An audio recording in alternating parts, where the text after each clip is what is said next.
Mas hoje estou aqui para a aula 38 e é uma aula muito importante. Eu queria aqui até fazer um comentário breve antes da gente iniciar. Que nós estamos num período bíblico, nós vamos vivenciar uma série de aulas agora que é conhecida na Bíblia como a Paixão de Cristo. O Armon faz um relato no final do capítulo 37 que Jesus vai entrar em cima de um jumento na cidade de Jerusalém, onde ele vai ser aclamado como Messias, como aquele enviado dos céus que libertaria o povo judeu da opressão estrangeira, no caso da opressão de Roma. E ali, do ponto de vista bíblico, começa a paixão de Cristo, que vai da entrada de Jesus em Jerusalém, sendo aclamado como Messias, até a ressurreição. E esse momento bíblico da paixão de Cristo é um momento que tem que ser vivenciado por todos nós com muita fé. Sempre que nós nos remetermos a estudar do ponto de vista bíblico a paixão de Cristo, nós temos que vivenciar isso com muita fé. Vou explicar para vocês o porquê disso. Tem um historiador francês chamado Jean-Christian Petit-Fils.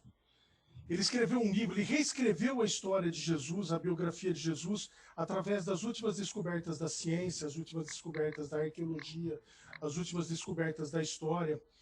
E através, por exemplo, do estudo da pesquisa de carbono 14 do sudário de Turim, como do sudário de Oviedo, hoje a gente consegue comprovar cientificamente que Jesus tomou pelo menos 120 chibatadas nesse processo da paixão de Cristo. E também já consegue hoje se deixar como um fato histórico que o chicote que Jesus que usaram para chicotear Jesus, que ele tomou pelo menos 120 chibatadas, o chicote ele era composto de duas correias de couro. E na ponta dessas correias tinham pequenas esferas metálicas. E essas esferas, quando a pessoa recebia chicotada, essas bolinhas de metal perfuravam até 5 milímetros através da carne. Então tem relatos já científicos de Jesus tendo até alguns ossos sido dilacerados pelo estudo do sudário. Nós temos também que estudar isso com muita fé, repassar esses capítulos com muita fé, porque Pilatos entrega Jesus ao bel prazer dos seus soldados. Jesus é feito de brinquedo pelos soldados de Roma. A coroa de espinho que colocaram em Jesus não é essa coroa que a gente vê nos quadros, é um capacete ou um gorro de espinhos que cobria toda a superfície craniana. E esses espinhos perfuravam a cabeça da pessoa que colocava essa coroa de espinhos. Então também existem relatos científicos que os ossos do crânio podem ter sido atingidos pelos espinhos daquele gorro de espinhos que era a coroa que colocaram em Jesus. Jesus não foi crucificado, teve os pregos na palma da mão, por dois motivos. Primeiro, porque se colocasse o prego na palma da mão, é uma região muito vaso, ele teria uma hemorragia e poderia morrer muito rápido. E segundo, que ele poderia cair da cruz. Como o intuito da crucificação era o martírio do condenado e não a morte rápida, ele não foi crucificado como a gente vê nos quadros, que o prego foi colocado na mão. O prego foi colocado entre os dois nervos aqui do punho. Quando você perfura aqui no meio dos ossos do punho e atinge esse nervo mediano aqui, a dor irradia até a nuca. O polegar ele retrai até a palma da mão, de tanta dor que o condenado sente. Jesus também não foi crucificado com os braços esticados, como nós vemos nos quadros. Ele foi crucificado assim, com uma corda embaixo aqui das axilas, para poder prolongar o sofrimento e poder que a pessoa sofresse o máximo possível antes da morte. Tudo isso que nós vivenciamos quando relemos e relembramos a paixão de Cristo tem que servir para que a gente veja o tamanho da tarefa, o tamanho da libertação espiritual da qual Cristo era portador.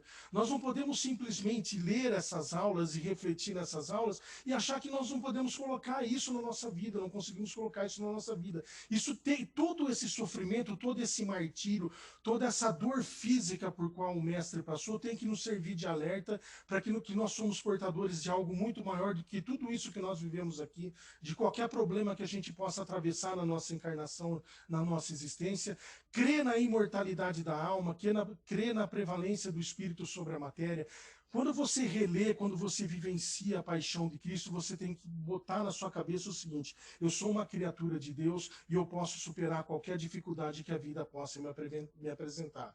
Então, é uma sequência de aulas agora que tem que nos encher de esperança.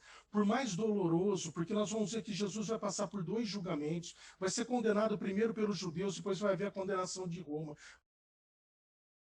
Absurdo. Nós temos que ver nisso uma mensagem de que nós somos superiores a muita coisa na nossa vida, a muita situação de dificuldade, que os problemas existem na nossa vida por um propósito, para nos fazer evoluir. Então, de hoje até a ressurreição, façam um favor a si mesmos. Leiam a aula, participem da aula, reflitam sobre a paixão de Cristo e tragam isso para as suas condutas no dia a dia, para as nossas condutas do dia a dia.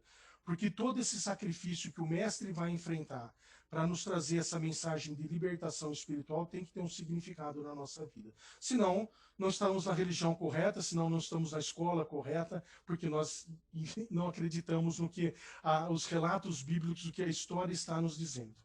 Mas a aula de hoje começa então nos atos finais na Galileia. E aí é uma passagem do Evangelho de Mateus, começa lá com a revelação de Pedro. O que acontece? Jesus chega com seus discípulos ali a Cesareia de Filipe, os discípulos vão dar uma volta ali para conhecer a cidade, achar a cidade bonita, o Edgar Armon relata aqui no Redentor. E quando ele volta, Jesus pergunta, né? O que dizem os homens ser o filho do homem? Está lá no Evangelho de Mateus, no capítulo 16, dos versículos 13 a 20. Eu estou lendo aqui a tradução do Haroldo Dutra Dias. Então Jesus pergunta: que dizem os homens ser o filho do homem? E aí eles disseram: uns dizem que você é João Batista, outros que é Elias e outros que é Jeremias ou um dos profetas. E aí Jesus diz o seguinte: mas eu quero saber o seguinte, e vocês, o que vocês acham? Estou dizendo, estou falando com as palavras aqui do texto bíblico, tá? Eu estou dizendo aqui como eu estou lendo aqui, não estou fazendo a ipsilíteres lendo como está, como consta da perícope evangélica. Ele pergunta: mas e vocês, o que vocês acham? E todo mundo fica quieto, o irmão diz aqui que todos se calam. E Pedro diz: tu és o Cristo, o Filho do Deus vivo, do Filho do Deus que vive. Então olha que interessante, enquanto toda aquela população dizia que ele podia ser João Batista, que podia ser Elias, que podia ser um profeta, Pedro diz: não, você é o Cristo, você é o ungido, você é aquele que as escrituras sagradas dizem que virá dos céus para libertar o povo judeu da opressão estrangeira, da opressão de Roma. E aí Jesus diz a Pedro: e vós que dizes quem eu sou? Em resposta, Simão Pedro disse: tu és o Cristo, filho do Deus que vive. Em resposta, Jesus lhe disse: bem-aventurado és tu, Simão Barjonas, porque não foi carne nem sangue que revelaram a ti, mas meu Pai que está nos céus. E aí olha que Jesus diz a Pedro: eu também te digo, tu és Pedro, e sobre esta pedra edificarei a minha igreja. Olha a responsabilidade que o Cristo diz a Pedro, das colocações de Cristo a seu discípulo a Pedro.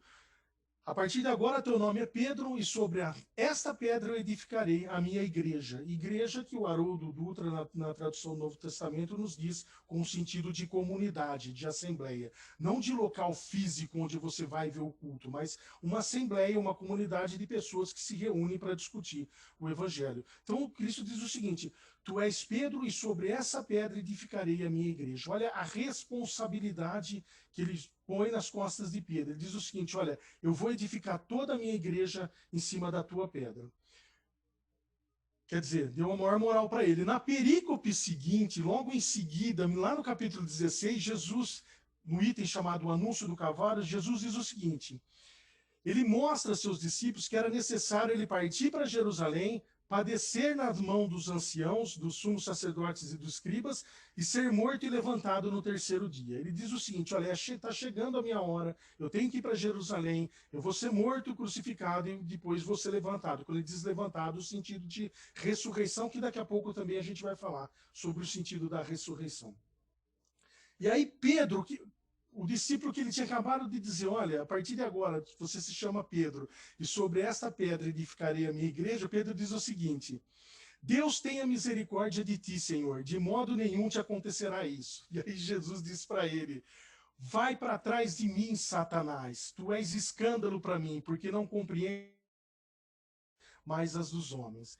O cara acabou de ser designado como o grande líder da igreja dele, o grande líder dos ensinamentos, e logo em seguida, quando Cristo diz que ele precisa ir para Jerusalém para cumprir as escrituras, precisa ser morto e depois ser levantado, Pedro diz: não, mestre, não vai não, fica por aqui, a gente dá um jeito, a gente se vira, mas não vai não. Ele já dá ali uma prensa em Pedro e chama Pedro de Satanás. Satanás também, que o Haroldo dá a tradução de adversário. Nós sabemos, né, quem lê a Gênese lá de Moisés sabe que não existe demônio, Satanás, e sim uma conceituação diferente de espíritos menos inferiores e até de adversários do ponto de vista espiritual, e é essa a conotação que ele diz a Pedro quando chama Pedro de Satanás. Não está chamando Pedro de diabo, esse da Igreja Católica, que é o inimigo de Deus, de maneira nenhuma. Da questão de ser um adversário, de não entender que as escrituras precisavam ser cumpridas. Então, olha que coisa interessante, ele vem, nomeia Pedro como a sua pedra, onde ele vai edificar a igreja, logo em seguida ele dá ali um esculhambo em Pedro, porque Pedro não entende as coisas de Deus. E olha que coisa interessante, esse discípulo, a gente tem que fazer justiça a ele. Pessoal, se alguém quiser fazer alguma pergunta, é só interromper, se alguém quiser fazer algum comentário, é Já só tem uma pergunta, Wilson. Então vamos lá. Ó, gostaria que você me explicasse essa frase. Tu és Pedro, e sobre esta pedra edificarei a minha igreja. O que Jesus quis dizer? Muitas pessoas interpretam de maneira errônea. Jesus diz justamente a Pedro o seguinte: olha, você vai ser o líder quando eu for embora, você. Daqui a pouquinho eu vou falar uma coisa que quem perguntou vai entender. Que a hora que ele vai perdoar Pedro, ele vai. Aí eu explico essa resposta na hora que ele estiver perdoando Pedro. Um pouquinho mais na frente, já vou falar. Mas a hora que ele está reunido ali com o pessoal, no final ali da existência, que ele fala que é o momento que o pastor será ferido e que todo mundo se escandalizará com ele, ele fala o seguinte, Pedro diz o seguinte: mestre, eu nunca vou me escandalizar em relação a você e morrerei contigo se preciso. E Cristo ainda diz a Pedro: olha, hoje antes que o galo cante, você me negará por 3 vezes. E aí Pedro não acredita. E realmente isso acontece. Pedro nega Jesus por 3 vezes. Tem um relato, depois que vai estar ali na prisão do Cristo, o Redentor não fala isso. Gente, tá um barulho insuportável. Eu não sei o que está acontecendo. Eu tô ouvindo um barulho eu não sei o que é, mas se alguém não estiver me ouvindo, me avisa. Tem um relato que quando o Cristo vai ser preso, um guarda do Sinédrio chamado Malcom vai prender Jesus, Pedro decepa a orelha de Malcom. E o Cristo pega a orelha do soldado e reconstitui a orelha dele e diz a Pedro: Pedro, embainhe a tua espada. Quer dizer, você ficou 3 anos comigo, tudo que eu te ensinei, tudo que você tentou aprender comigo, no momento derradeiro você comete um ato de violência desse contra um soldado do Sinédrio. Quer dizer, é a pessoa que nega Jesus por 3 vezes, é a pessoa que decepa a orelha de um soldado, é a pessoa que não entende as coisas de Deus. Olha, se a gente for fazer uma interpretação, um julgamento de Pedro, como a gente já começa de uma maneira errada. Nós lembramos de Pedro, que é a pessoa que nega por 3 vezes, a pessoa que decepa a orelha do soldado, a pessoa que é chamada, que é repreendida várias vezes por Jesus. Mas olha que coisa muito interessante. Quando Jesus Cristo ressuscita, depois lá na frente vocês vão ter uma aula para entender essa questão da ressurreição do ponto de vista espírita. Hoje eu vou falar só algumas breves considerações a respeito da ressurreição. Quando Jesus volta, ele se senta com Pedro e diz o seguinte: Pedro, tu me amas? E Pedro responde a Jesus: claro, mestre, claro que eu te amo. Numa segunda vez, o Cristo pergunta a Pedro: Pedro, tu me amas? Claro que eu te amo. Jesus diz: então apacenta as minhas ovelhas. Por uma terceira vez, o Cristo pergunta a Pedro: Pedro, tu me amas? E Pedro, já chateado, diz: mestre, claro que eu te amo. E Jesus diz: então apacenta as minhas ovelhas. O verbo apacentar, pela tradução bíblica que o Haroldo traz, é fazer tudo o que um pastor faz: alimentar, guiar, conduzir. Pedro nega Cristo por 3 vezes. Por 3 vezes Cristo perdoa a Pedro, dizendo: apacenta as minhas ovelhas.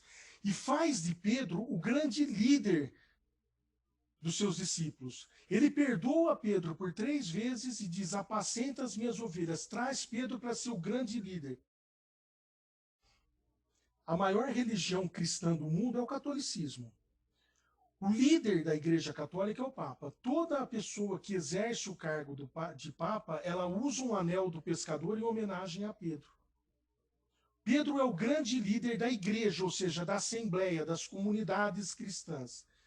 Por isso que ali ele diz, hoje, a partir de hoje, não é mais, você não se chama mais Simão Barjona, seu nome é Pedro, e sobre esta pedra, Pedro de pedra, de Cefas, edificarei a minha igreja. Ele deposita a sua confiança maior no seu discípulo mais próximo. Por 3 vezes Pedro nega, por 3 vezes Pedro é perdoado pelo Cristo. Então, quando a gente começa a fazer um julgamento lá atrás de Pedro, que negou, que decepou a orelha, que tomou a reprimenda, olha o Cristo perdoando Pedro por 3 vezes. Mais do que isso, numa passagem, depois que Jesus vai embora, ele está indo ao templo com João, o evangelista. Essa é uma passagem muito marcante para mim, porque eu tenho um filho que chama João Pedro, justamente em decorrência dessa passagem. Essa passagem me emociona muito. Mas Pedro vai até o templo de Jerusalém com João, e na escadaria do templo ele encontra um paralítico. Isso está narrado no Evangelho de Mateus e no Evangelho de Marcos. Ele encontra um paralítico. Esse paralítico, de cabeça baixa, pede uma esmola a Pedro. E Pedro diz ao paralítico, levanta a tua cabeça e olha para mim. O paralítico olha para Pedro e Pedro diz ao paralítico, ouro e prata eu não tenho, mas o que eu tenho eu te dou. Em nome de Jesus Cristo Nazareno, levanta-te e anda. Ele cura o paralítico.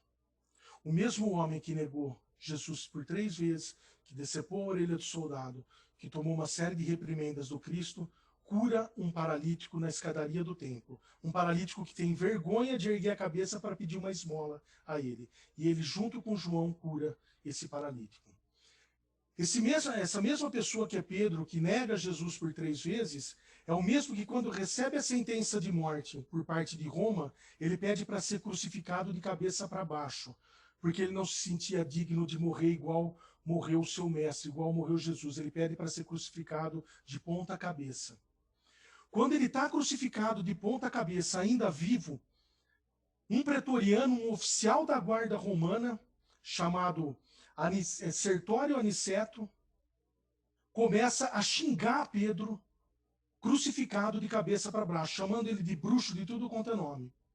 Isso está relatado no livro Antologia Mediúnica do Natal, por Humberto de Campos. Pedro crucificado de cabeça para baixo, numa idade já avançada, martirizado pela crucificação, ainda recebe uma série de xingamentos de um oficial da guarda romana chamado Sertório Aniceto. Não bastasse ainda, tanto que ele ofende Pedro crucificado, ele pega uma pedra e atira na cabeça de Pedro. E Pedro desencarna em decorrência dessa pedrada. A pedrada que Sertório Aniceto desfere na cabeça de Pedro, ancião, crucificado de cabeça para baixo. Assim que Pedro desencarna, ele se encontra com Jesus. Jesus passa um tempo com ele e depois de algum tempo, ele retorna à terra com Pedro. Jesus e Pedro retornam a terra, para Jerusalém. E Jesus leva Pedro a um cemitério e diz a Pedro, Pedro, tem uma pessoa que precisa da tua ajuda, que está pedindo a tua ajuda. Jesus leva Pedro até o túmulo dele, o túmulo de Pedro, e ajoelhado nesse túmulo estava Sertório Aniceto, o mesmo assassino, a mesma pessoa que desferiu uma pedrada que terminou com a vida de Pedro. Sertório Aniceto, convertido ao cristianismo, com uma criança em febre, extremamente doente, ajoelhado no túmulo de Pedro, chorando, pede a Pedro que cure o seu filho. Pedro, em espírito, impõe as mãos sobre a cabeça da criança e cura essa criança. Então, a mesma pessoa que negou Cristo por 3 vezes, a mesma pessoa que decepou a orelha de um soldado, a mesma pessoa que tomou várias reprimendas de Jesus, se torna essa pessoa maravilhosa, o líder do rebanho do Cristo. O que você coloca na sua cabeça que você não consegue ser cristão? Não consegue desenvolver a sua conduta cristã? Por que você acha que você não é capaz? Por que na sua caderneta pessoal você só anota os seus defeitos? Por que você não anota as suas conquistas? Por que você não para pensar que revendo, relendo e vivenciando novamente a paixão de Cristo, eu consigo ver que realmente eu faço parte, eu sou a peça de um quebra-cabeça maravilhoso de Deus, e que eu posso acreditar que Jesus realmente é a chave para a solução de todos os problemas da humanidade. Se Pedro, que é essa pessoa que negou, que decepou, que tomou uma série de reprimendas do Cristo, se torna esse espírito maravilhoso de luz, que cura um paralítico à porta do templo, que cura uma criança, filha do seu assassino, do seu verdugo, por que eu não posso colocar na minha cabeça que eu tenho que começar a seguir esse caminho? Essa reflexão tem que ficar. Nós temos que realmente pensar o quanto eu sou capaz, o quanto eu posso fazer pelos outros, o quanto eu posso engrandecer espiritualmente, só depende de mim. O processo de reforma íntima não se passa procuração para ninguém para que evolua pela gente. Tem que ser nós. Nós temos que tomar a rédea da nossa vida e decidir ser efetivamente cristãos. Pessoal, vamos falar um pouquinho, vamos dar um depoimento, vamos falar algo, senão fica muito chato um só falando. Estou esperando alguém fazer uma pergunta, alguém fazer uma colocação.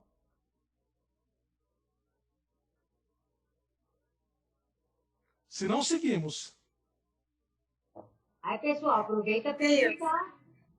Eu vou falar, ele mencionou aí sobre a cardeneta, né? Que a gente só sabe falar nossos defeitos, o que a gente fez de ruim ou o que nos fez mal, né? E hoje, pela primeira vez, eu coloquei uma coisa boa, assim, que eu fiz. Olha que engraçado. E ele acabou mencionando isso agora. Mas diante de tantas anotações, hoje foi o primeiro dia que eu coloquei uma coisa assim boa, que eu me orgulhei. Que legal, que bom.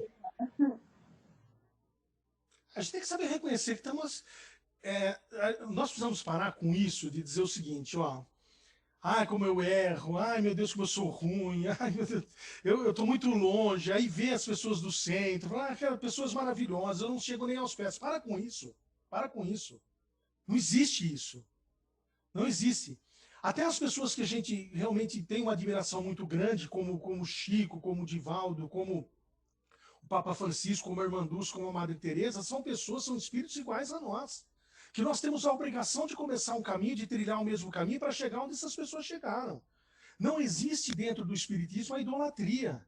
Essa coisa de idolatrar. Existe a responsabilidade de entender que você tem que iniciar um processo dentro de você para percorrer esse mesmo caminho que essas pessoas percorreram e chegar até onde elas chegaram. Porque o Jesus mesmo dizia, nenhuma ovelha irá se desgarrar, todos chegarão. Só que uns chegarão na frente, os outros chegarão mais atrasados, mas todo mundo vai chegar. Tem que acreditar que você faz parte de um quebra-cabeça que reúne uma humanidade toda. Que você é uma criatura de Deus. Que por mais difícil que seja a situação que você esteja atravessando na sua vida agora, por mais difícil que seja a situação que você esteja vivenciando, talvez todo esse sofrimento que você esteja passando agora, toda essa situação de angústia, de sofrimento que você passa, talvez isso seja o ponto alto da sua encarnação, talvez você tenha combinado isso no plano espiritual para vivenciar isso, tirar a mensagem e poder evoluir do ponto de vista espiritual. E aí a gente se coloca na condição de dizer, ah, não, eu não tenho condição nenhuma de ser cristão, de ajudar, de tentar fazer algo pelo próximo. Quem disse isso a você? Quem falou isso para você? Tem todas as condições. Olha o trabalho que vem saindo das turmas de Escola do Redenção, os projetos que vêm saindo do Centro Espírita Redenção. Quem falou que não é possível? Nós estamos vivenciando um momento na humanidade que um prato de comida se torna tão importante quanto a palavra do Evangelho. Às vezes, nós vamos deparar com situações que não adianta chegar numa família agora, nesse momento, e querer falar do Evangelho para ela, o que ela precisa de uma cesta básica, o que ela precisa de um prato de comida, o que ela precisa de um emprego, o que ela precisa, ela não aguenta mais o pai e a mãe ver os filhos passando necessidade, a vida fechar as portas de oportunidade para ela, não conseguir emprego. É nesse momento que nós precisamos ser solidários, é nesse momento que nós precisamos de ajuda. Se tem uma mensagem que a pandemia nos traz, é essa. Reforçar o conceito de fraternidade existente entre todos nós.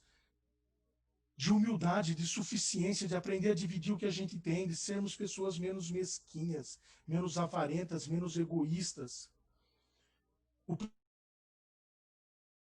Se fortalecer do ponto de vista espiritual para poder sair dessa pandemia muito mais forte espiritualmente do que quando entrou, para não cometer, a hora que sair de toda essa situação, os mesmos erros que você cometia antes de entrar nessa situação. Tira a mensagem. Olha o exemplo de Pedro. É designado por Jesus como a pedra fundamental de toda a comunidade cristã. Erra e erra muitas vezes, e é perdoado pelo Cristo, como muitas vezes nós erramos também, e muitas vezes somos perdoados pelo Cristo. E como nós temos condições de ajudar, como nós temos condições de evoluir do ponto de vista espiritual, só depende da gente. Podemos continuar, passar para uma outra? Ninguém quer fazer mais nada? Um comentário, nada? Então vamos lá.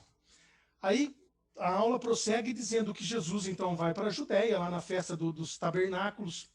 Essa festa dos tabernáculos significa, o significado dela é que o povo judeu comemora 40 anos em que os israelitas viveram no deserto. Também é uma ação de graças que o povo judeu fazia em relação à colheita que eles haviam conseguido obter. E era também um pedido coletivo para que chovesse na próxima semeadura. Então ela tem um significado. Então era uma festa que reunia muita gente.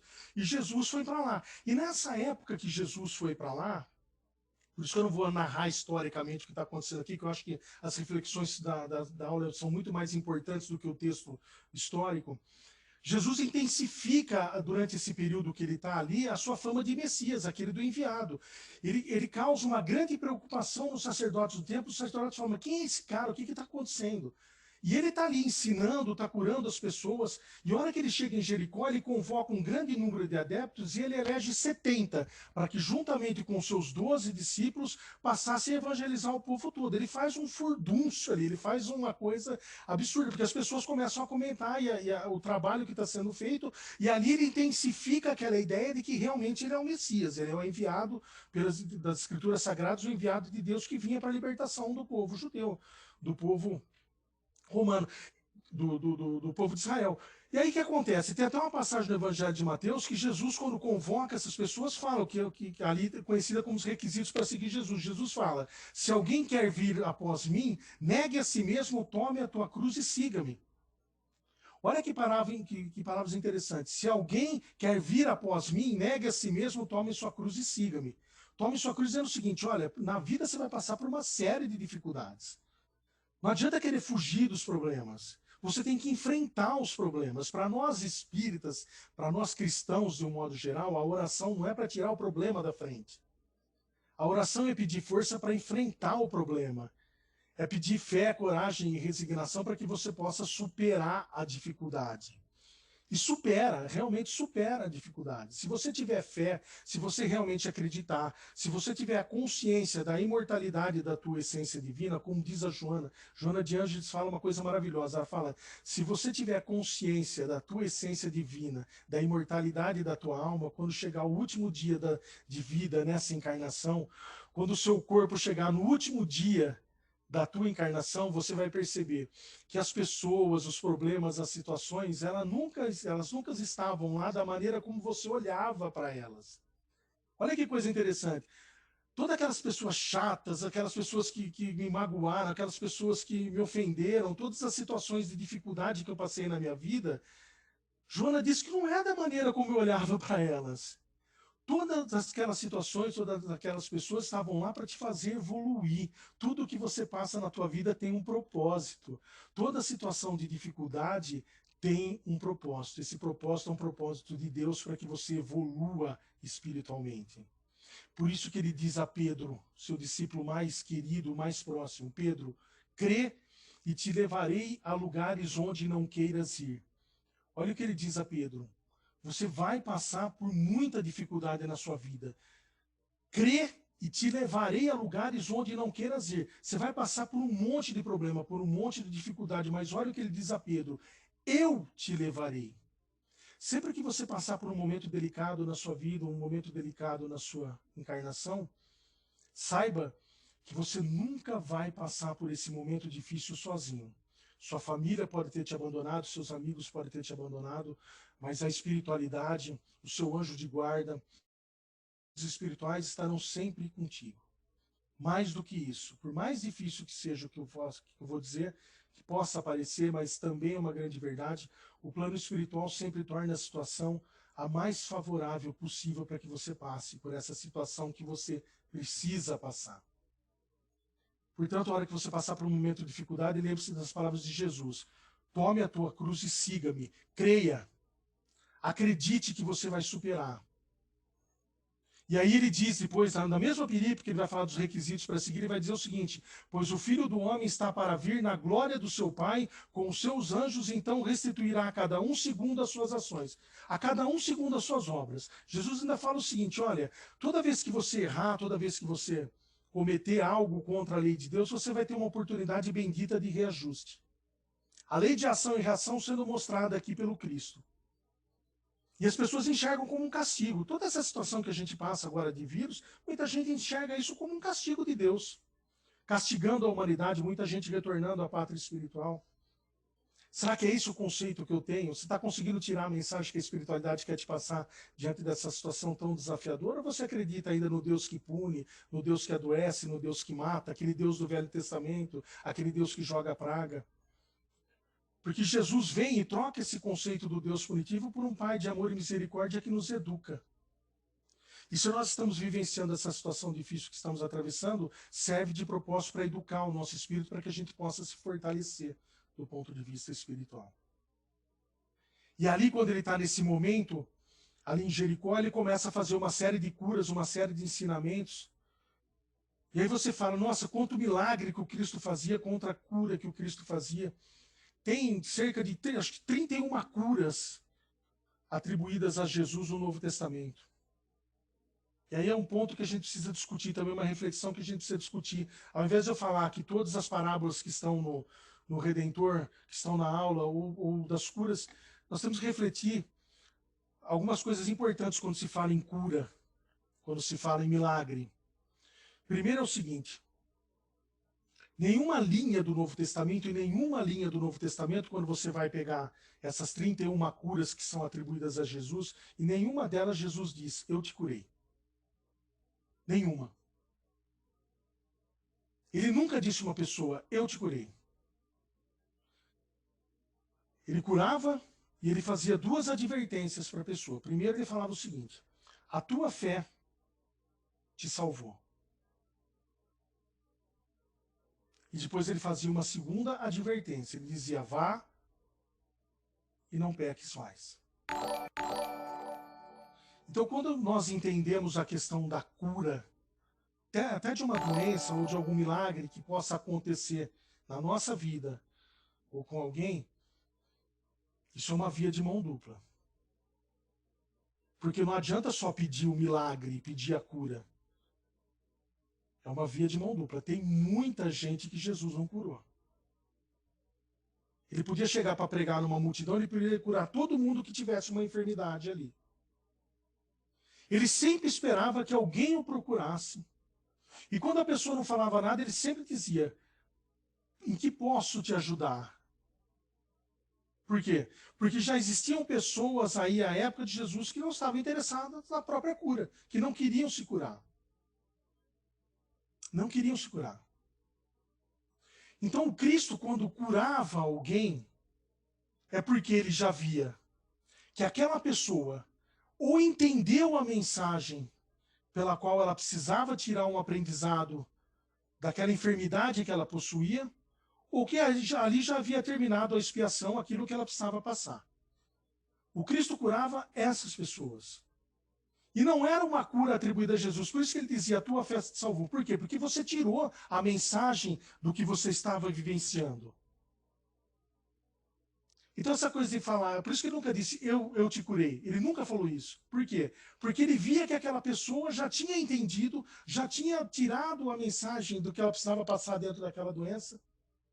E aí você pega um livro, você pega o Vinhas de Luz lá do Chico, quando a gente fala de doença, de cura, o Emmanuel diz o seguinte, quantas enfermidades pomposamente batizadas pela ciência médica não passam de estados vibratórios da mente em desequilíbrio? Às vezes a doença que você está acometido é você mesmo que está causando. E a cura está dentro de você, a cura está dentro da sua fé. Tem uma cura de Jesus que para mim é muito emblemática e reflete muito toda essa situação para quem ali da aula, por que ele ensinava tanto, por que ele estava curando tanto nesse momento. Ele vai para Betsaida e trazem um cego para ele, para que o cego fosse curado. O que Jesus faz? ele gospe nos olhos do cego com a saliva e coloca a mão sobre os olhos do cego. Primeiro ele tira o cego da aldeia, ele pega o cego pelo braço, tira da aldeia, leva ele para fora da aldeia, gospe nos olhos do cego. Na tradução do Haroldo fala que Jesus cospe nos olhos do cego, depois impõe as mãos nos seus olhos e pergunta ao cego, você está enxergando? Ele fala, estou enxergando, mas estou enxergando os homens como árvores, estou enxergando embaçado. E Jesus, num segundo momento, coloca novamente as mãos nos olhos do cego, tira e pergunta, e agora? Aí o cego fala, agora estou vendo perfeitamente. Jesus diz para ele, então pode ir, mas não volte para a aldeia. Olha a significação bíblica dessa cura. Primeiro, ele faz uma cura em 2 momentos. Não é uma, porque Jesus podia simplesmente falar para ele, volte a enxergar e voltaria a enxergar. Jesus tinha poder para isso. Ele faz uma cura em 2 momentos. Primeiro, ele cospe nos olhos da pessoa e a pessoa começa a enxergar de uma maneira embaçada. E aí eu enxergo nós. Chegando na casa espírita, fazendo uma escola de aprendiz do Evangelho, talvez já tenhamos participado dessa primeira parte da cura. Jesus já colocou a sua saliva nos nossos olhos, já esfregou a mão nos nossos olhos, estamos enxergando ainda de maneira embaçada. Porque ainda não resolvemos, não tomamos atitude ainda de ser o cristão verdadeiro. Eu acho, falo por mim, se a carapuça servir, joga a carapuça no meio. Falo por mim, tem muito que eu posso melhorar ainda. Muito que se eu resolver tomar atitude e fazer uma reflexão desta, eu vou melhorar. Então eu ainda me vejo na primeira parte, como cego, na primeira parte da cura, enxergando de maneira embaçada. O pior não é isso. O pior é que eu sou espírita, e às vezes na minha vida eu tento trazer os ensinamentos do espiritismo para dentro da minha visão embaçada. Não é que eu tomo a atitude de partir para a segunda fase da cura e começar a enxergar de maneira muito clara e precisa o que o Espiritismo nos ensina, quais são os ensinamentos do Evangelho. Em muitos momentos eu estou trazendo os conceitos do Espiritismo para a minha visão embasada. Eu estou agindo do jeito que eu acho que é correto. Ah, então eu não vou ajudar, mas tudo bem, mais para frente eu ajudo, agora não dá, agora eu estou cheio de compromisso. Ah, então, também não, a Arminda da turma da escola, eu não gosto muito da Arminda, mais para frente eu vejo isso, agora eu não perdoo. Não vou perdoar, não perdoo, deixa para lá, na próxima encarnação eu vejo o que eu faço. Você já teve um primeiro momento de cura, você já virou cristão, já é espírita, já frequenta o centro, já faz uma escola, mas tem hora que você pega os ensinamentos do Evangelho e quer trazer para a sua visão embaçada. Quando na realidade a cura está em você. É isso que a medicina oriental já fala há milênios, que a medicina ocidental agora está começando a se tocar. Todo o processo de cura de uma doença passa pela autocura. A pessoa que não quer se curar não se cura. E aí eu estou nessa fase de achar que pedindo um milagre para Deus, pedindo um milagre para o Cristo, quando na realidade o milagre está dentro de mim. A partir do momento que eu resolver tomar uma postura cristã e seguir de peito aberto com o que eu me propus a fazer, que é ser cristão, ser espírita e ajudar quem precisa, aí sim o milagre está se operando dentro de mim. E se um dia eu me encontrar com Cristo, ele vai falar, a tua fé te salvou. E ele não vai precisar falar para mim, vá e não peques mais, porque eu estou me policiando em relação ao meu erro. Então, quando se fala de cura pelo Evangelho, nós espíritas somos obrigados a acreditar, se tivermos fé, que o Evangelho cura. Que talvez a cura física da doença que eu tenha não venha, não, mas que o processo de cura do meu espírito já está em franco andamento, porque eu tenho consciência que eu passo por isso, por uma situação de evolução do meu espírito. E olha que coisa interessante. Quando você analisa as 31 curas que estão atribuídas a Jesus no Novo Testamento, tem um fato muito interessante que eu vou passar para vocês, que eu fiquei até intrigado com isso. As 31 pessoas que o Cristo curou, as 31 pessoas morreram. Vocês acreditam? As 31 pessoas que o Cristo curou já desencarnaram. Olha que coisa absurda. E aí você fala, o cara é louco, né? É óbvio, foi há 2000 anos atrás, quem podia estar vivo até agora, do ponto de vista físico? É óbvio, mas como diz um psicólogo amigo meu, o óbvio às vezes precisa ser dito. A cura de Jesus não era física.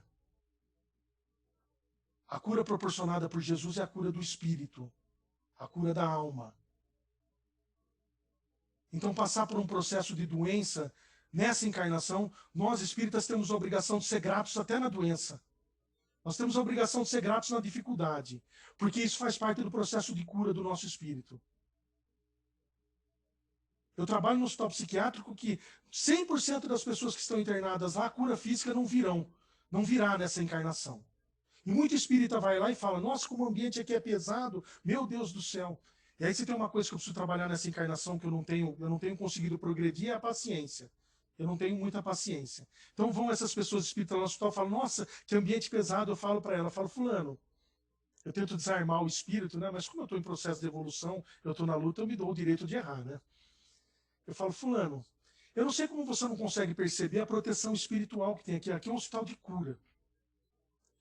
Talvez a cura física, a grande maioria dessas pessoas, desses pacientes, não virá nessa encarnação. São pessoas que têm esquizofrenia, são pessoas que têm transtornos mentais graves. A cura física muito provavelmente não virá nessa encarnação. A medicina nem consegue curar essas pessoas.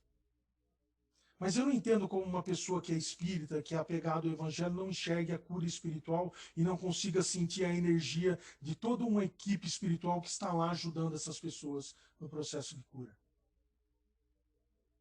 Então, toda vez que perguntarem para você se você acredita em milagre, você fala, claro que eu acredito. Para nós espíritas, o evangelho pode operar milagre na nossa vida e pode operar a cura das nossas enfermidades. Porque tudo isso faz parte de algo muito maior, de um propósito muito maior, de extrema bondade e misericórdia que faz com que nós possamos progredir do ponto de vista espiritual. Eu tenho que fazer um fechamento e falar de ressurreição, mas eu queria que alguém falasse alguma coisa. Está muito chato, só um fala. É verdade. Vamos lá, pessoal, perguntem, vê aí o que vocês têm dúvida, depois vocês ficam com dúvida. Semana passada vocês perguntaram, hein? Estão com medo do Wilson? Vai lá, gente. Manda bala aí nas perguntas. A aula do Wilson é tão esclarecedora que não resta dúvida para a gente, eu acredito. Sem essa. Desculpa de mão com a boleta, né? Ninguém, gente? Vamos prosseguir? Bom, depois, né, só vou fazer um comentário final agora, que vai estar narrado no capítulo 37 de Lázaro, né, da ressurreição de Lázaro. E entender um pouquinho essa questão da ressurreição, né, porque Jesus ressuscita Lázaro.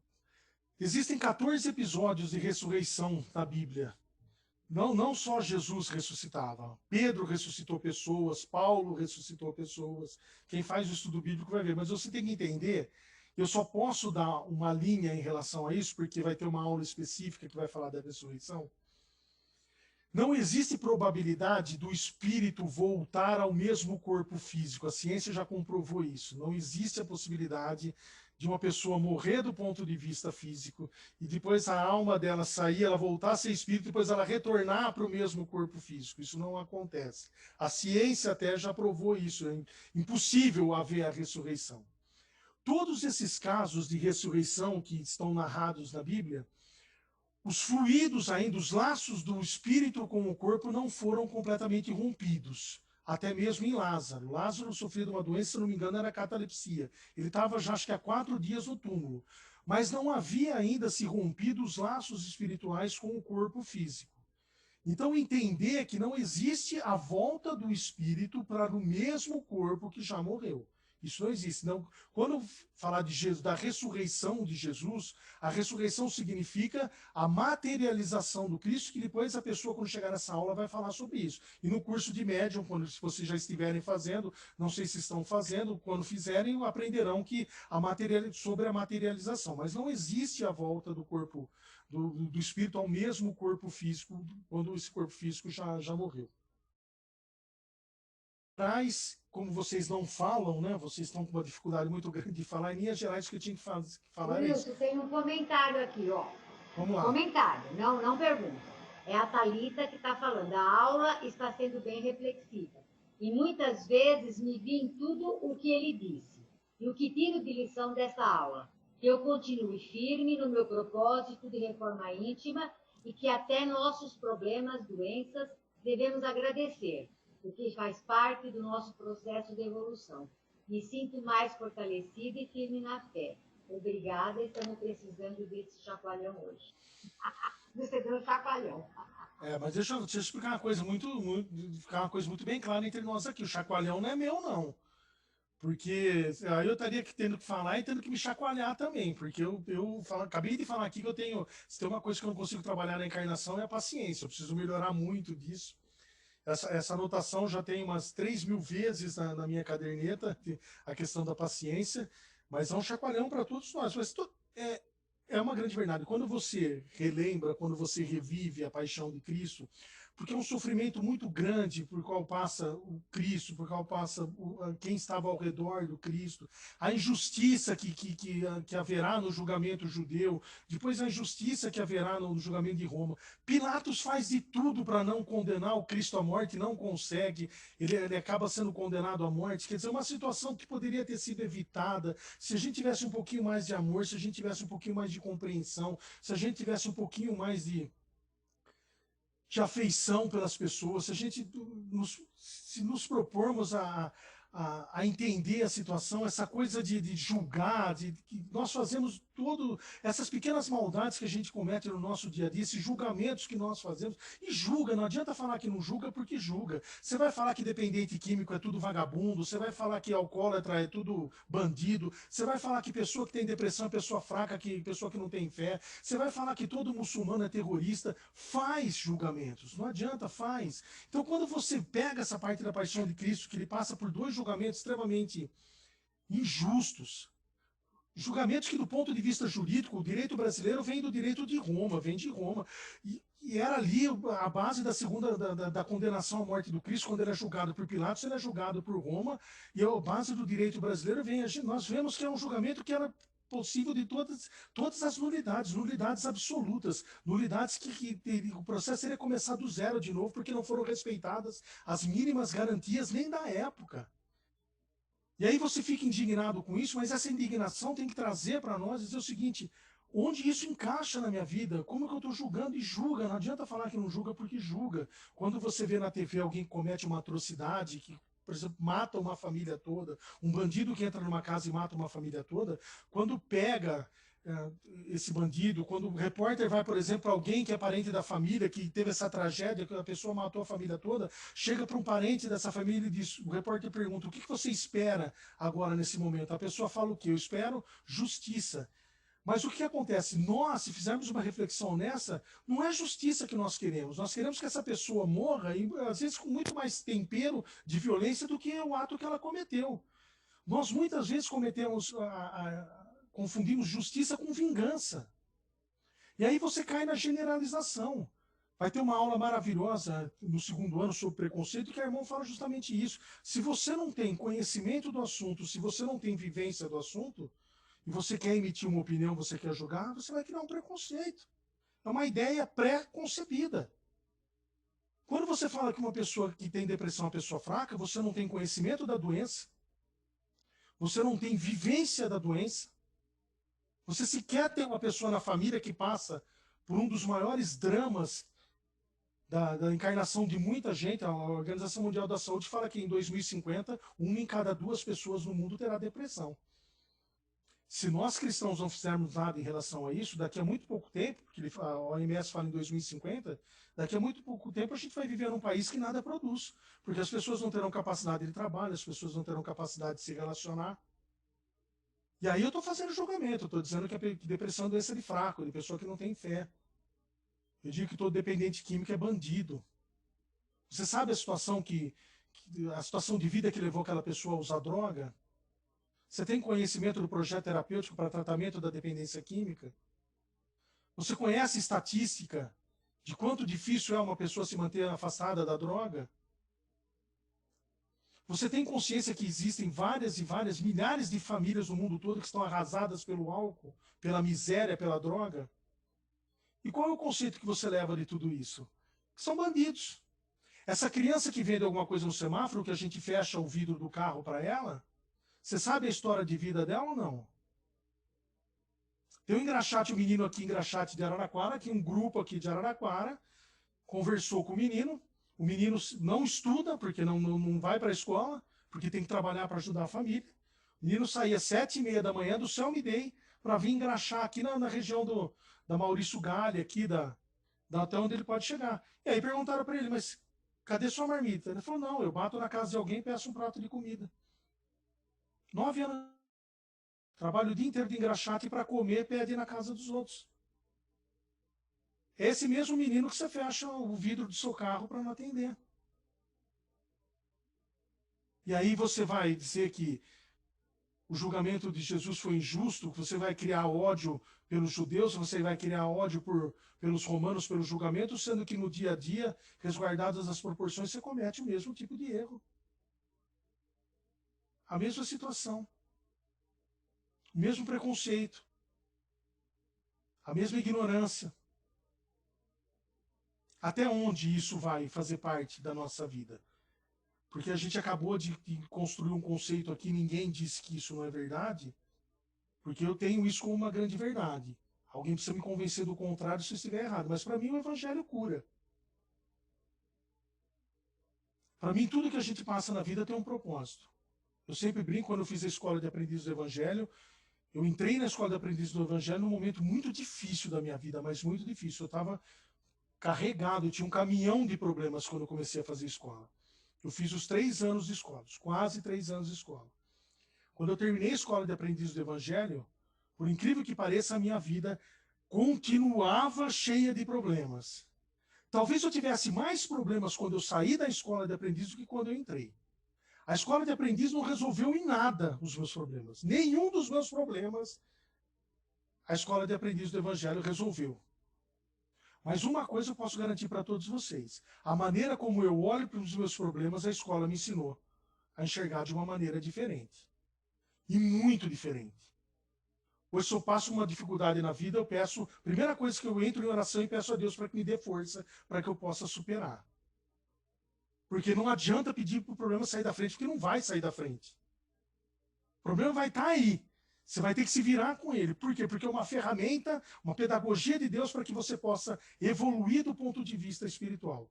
E se você quiser evoluir de uma maneira mais rápida, sair do problema um pouco mais rápido do que você pensa, tenta tirar a mensagem que é espiritualidade. Como Emmanuel disse, nós somos 7,5 bilhões de pessoas encarnadas no planeta Terra. Todo mundo ali em processo de aprendizado, tentando evoluir o seu espírito. E a gente vem de resultados, o que a gente é nessa encarnação é o resultado de várias e várias encarnações que fomos errando, acertando, errando, construímos a nossa personalidade. E aí Emmanuel diz o seguinte, a partir do momento que você foca a sua vida em cima da tua personalidade, você cria relações doentias. Olha que coisa interessante que Emmanuel fala. Se você focar a sua vida em cima da sua personalidade, mas eu sou assim, você vai criar relações doentias. Emmanuel diz o seguinte, você tem que tirar a mensagem que a espiritualidade quer te passar. Senão você vai reencarnar várias vezes com o mesmo problema. Se você não consegue vencer a avareza, você vai vir ainda por muitas encarnações um cara avarento. Não adianta focar na sua personalidade, tem que tirar a mensagem, tem que tentar resolver. Progredir do ponto de vista espiritual, foca na mensagem. Então, se você passa por uma situação difícil na vida, pede uma ajuda para o teu anjo de guarda, fala, me ajuda a entender o que eu estou passando e me dê força para superar, porque eu sou cristão, eu sei que o evangelho cura e eu vou superar. Beleza, gente? Só vou passar um último recadinho para vocês precisam falar mais, vocês precisam espremer quem vem fazer a aula aqui para vocês, porque a Escola de Aprendiz do Evangelho é um projeto de vida. E um projeto de vida de todos. Então tem que falar das dificuldades, tem que falar dos acertos, tem que falar dos erros e tem que mostrar o quanto a gente está caminhando junto nessa história e quanto é difícil progredir, mas que também não é impossível, dá para fazer, desde que eu tenha fé nisso. Gente, um grande beijo para vocês. Vocês são uma turma maravilhosa, vocês trabalham demais em favor do próximo. Eu tenho um orgulho muito grande de poder estar dividindo uma reflexão com vocês aqui. São todos meus irmãos, todos meus queridos amigos, e eu tenho uma alegria imensa em chamar todos vocês de irmãos e de amigos. Um abraço, um beijo e até mais. Muito obrigada, viu, Wilson, pela sua presença, pela sua aula.